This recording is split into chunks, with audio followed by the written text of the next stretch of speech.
siap untuk belajar hari ini? Sudah. Baiklah, sebelumnya akan Ibu buka terlebih dahulu.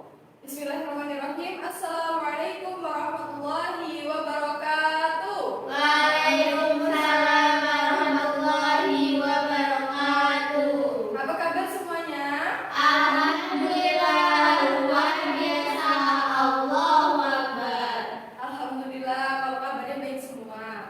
Nah, anak-anak, sebelum kita memasuki pembelajaran pada pagi hari ini, apakah kalian sudah berdoa? Belum. Siapa ketua kelasnya? Najmah.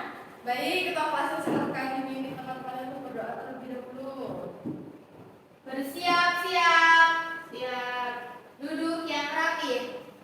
Berdoa mulai. Bismillahirrahmanirrahim. Raditu billahi robba wa bil islami dinan wa bi Muhammadin nabiyya wa rasula. Rabbi zidna ilma warzuqna fahma bi rahmatika ya arhamar rahimin. Baiklah, apakah hadir semua anak-anak? Hadir semua, Bu. Baiklah, Ibu absen terlebih dahulu ya. Anissa Fitri, Ati Kundaratul, Nurfia Najmah. Alhamdulillah. Apakah ada yang tidak hadir? Tidak, ada semua, Bu. Baiklah. Apakah anak-anak tahu apa pembelajaran kita pada pagi hari ini? Belum, Bu. Nah, kita kan akan belajar mengenai sejarah kebudayaan Islam. Nah, materi pada pagi hari ini yaitu mengenai pembahasan dakwah Nabi Muhammad ketika di Mekah. Sekali ya? Iya, Bu.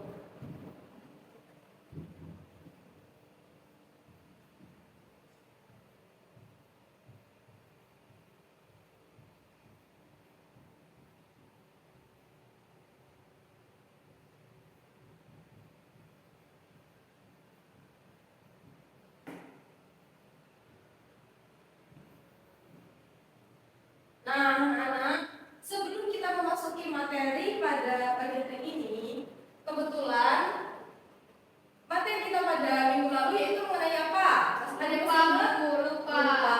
Yaitu mengenai bagaimana kondisi bangsa Arab sebelum datangnya Islam. Siapa yang bisa menceritakan sedikit tentang keadaan bangsa Arab sebelum datang Islam? Najmah, Bu. Najmah, ya coba Najmah sedikit saja setahunya, ingatnya.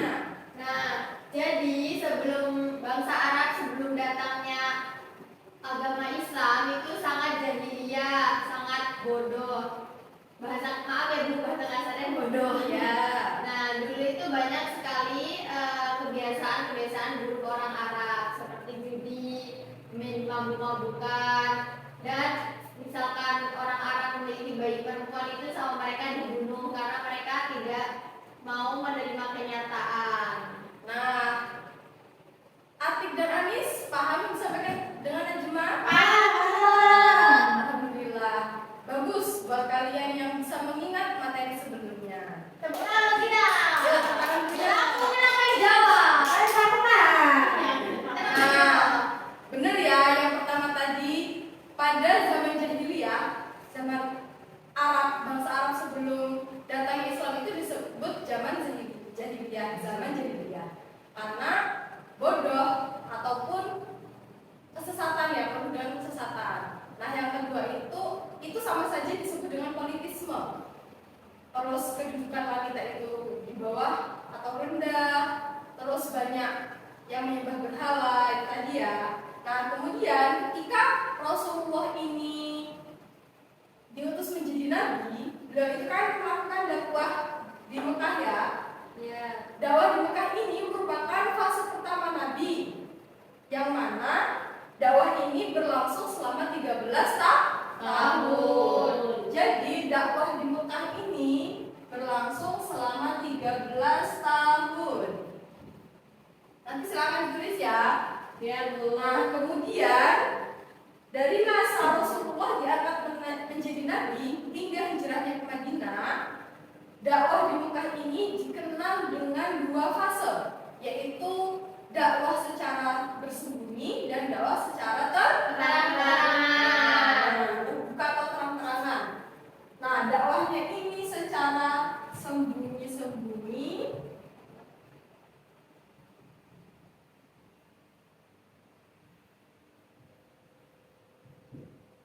dan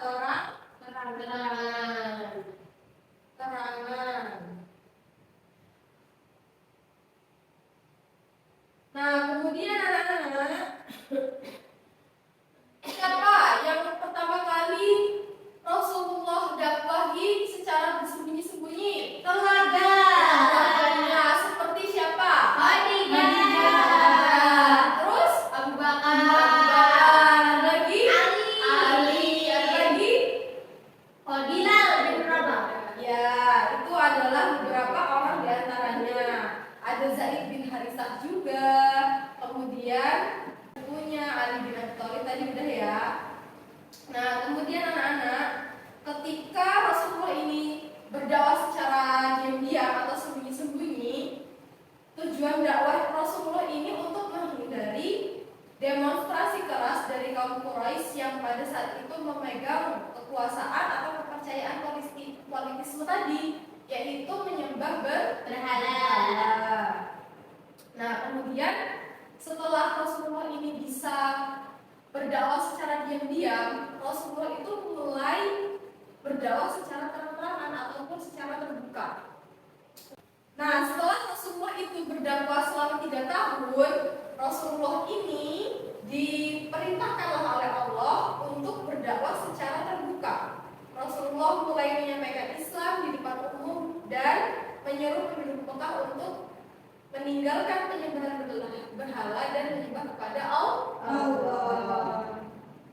Nah, anak-anak, kemudian ketika Rasulullah ini berdakwah di Mekah, ada beberapa hal yang terjadi seperti penganiayaan terhadap kaum Quraisy ataupun setelah beliau itu tadi berdakwah secara terbuka atau terang-terangan, beliau itu mengajak seluruh keluarganya atau kerabatnya itu untuk masuk Islam secara lebih luas ya, bukan hanya dari keluarga terdekatnya tadi.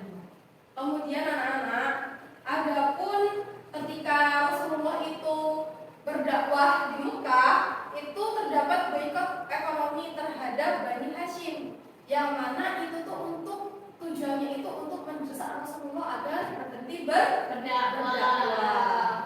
Nah, kaum Quraisy itu menerapkan boikot ekonomi dan sosial terhadap Bani Hashim, keluarga Rasulullah dan umat Islam, sehingga kan ketika misalkan ekonomi itu didesak ataupun diboikot, secara tidak langsung itu jelas-jelas memotong keberlangsungan dakwahnya Rasulullah. Jadi mulai dari sahabatnya ataupun kerabatnya tidak bisa mendukung dakwah Nabi. Nah, kemudian ketika Rasulullah itu sudah dipenuhi atau sudah sering merasakan tekanan yang berat, Allah itu menghibur beliau dengan apa? Siapa yang tahu? Dan gimana tuh? Kan Rasulullah tadi sudah ditimpa musibah ataupun Tahu. Isra Mi'raj. Ya, benar. Jadi ketika Rasulullah itu sudah merasakan tingkat ujian yang paling berat, Allah itu memberikan suatu hadiah kepada Rasulullah dengan diangkatnya Rasulullah ke Langit ketujuh. namanya Isra Mi'raj. ya.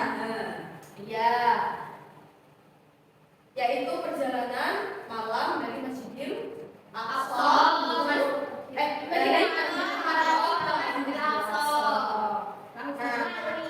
ya, benar sekali. Jadi anak-anak, hasil dari dakwah Rasulullah di Mekah ini, yaitu meskipun banyak tantangan, Rasulullah tetap berhasil menumbuhkan dan banyak mengajarkan mengenai agama Islam kepada penduduk Mekah. Nah, adapun di kalangan masyarakat Arab, dakwah Rasulullah ini menjadi landasan yang sangat penting, sehingga Rasulullah dan dan para sahabatnya ini setelah berdakwah di Mekah, beliau itu menuju ke Madinah. Nah, kemudian ada pun beberapa nilai yang bisa kita petik nih dari dakwahnya Rasulullah di Mekah. Yang pertama yaitu mengajarkan tentang kesabaran.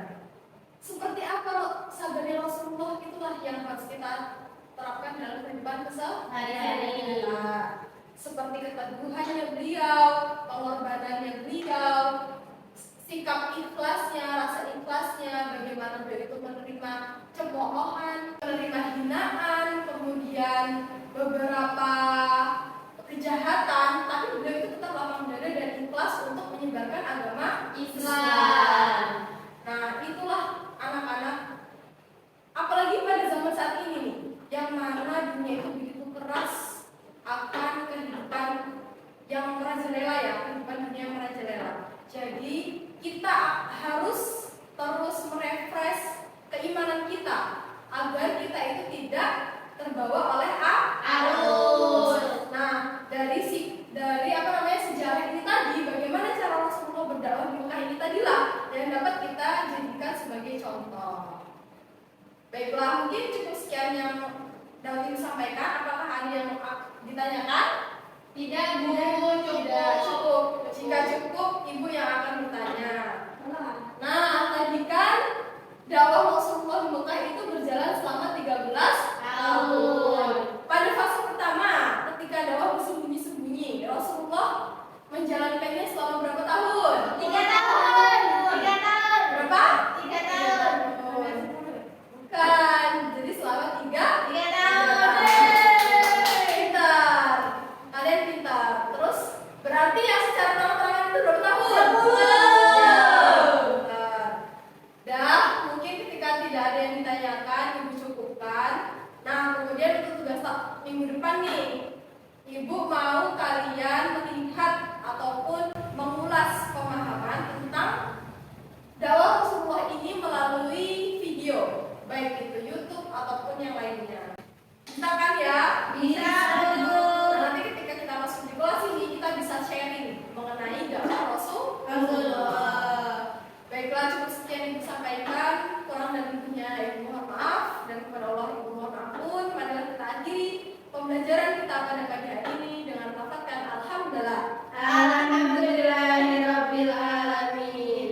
Marilah kita marilah kita membaca doa kafaratul majelis. Subhanallah